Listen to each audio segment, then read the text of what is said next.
We're just looking at things very much in summary now. So remember, the Bible is the Christian's charter, okay? Not the Canadian charter, nothing to do with the U.S. and their Declaration of Independence or Bill of Rights or any of that.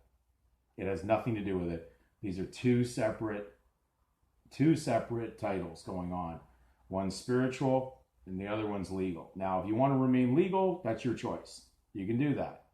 And the only way you can do that is to be unequally yoked and joined. So if you want to leave what is your God-given, purchased, name that was bought by Jesus Christ for you with His blood, okay. Well, then, if you want to leave it in with the state, then you're never going to see redemption.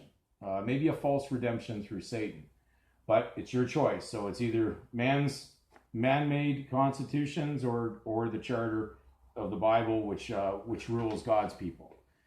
Then we look at it, is there going to be any relief in this? Well, not if you don't understand the difference between private and public. So what's private? Private, belonging to oneself, not to the state. To be separate, peculiar, not common or general. So if you're going to try to be public and private at the same time, it won't work. God's people are separate, they're private. It has nothing to do with the legal world and the legal governments of man, which are public. Okay?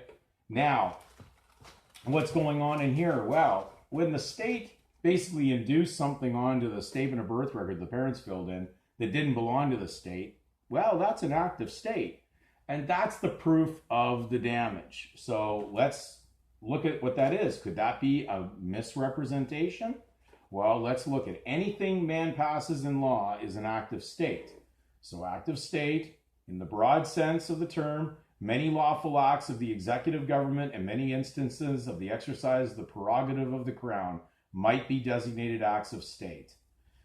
Then there's a narrower sense, and that in which the term is more technically, if not exclusively employed, which related to acts done or adopted by the ruling powers of the independent states in their political and sovereign capacity, particularly an act injurious to the person or to the property of some person who is not at the time of the act a subject of Her Majesty, which act is done by any representative of Her Majesty's authority, civil or military. Well, I would think that the Registrar General in Canada would be under the civil authority, and possibly even military, being a general, in that capacity that could have done this damage. So remember, the proof is there is an act of state damage. Very simple. Now, would you call that a misrepresentation? Well, just to give you some light at the end of the tunnel, this is law. A misrepresentation, what is it? A misrepresentation is a false statement. We know that isn't a true statement. It's just a statement of birth. A misrepresentation is a false statement made intentionally by one party. That's kind of, we know it's the legal side, to influence the other party to abide by the contract's terms and conditions. A justified misrepresentation in the execution renders the contract void.